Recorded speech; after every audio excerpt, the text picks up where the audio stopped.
അവളൊരു കാമിനിയായിരുന്നു, അലസമദാലസയായിരുന്നു.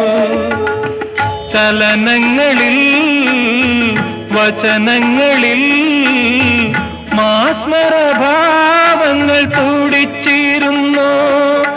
രാഗമായി ജീവതാളമായി ഭൂമിയിലവളിന്നും ജീവിക്കുന്നു.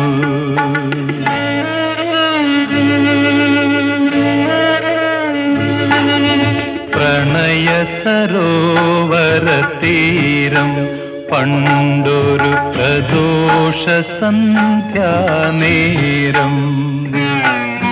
പ്രകാശവലയമണിഞ്ഞൊരു സുന്ദരി പ്രസാദ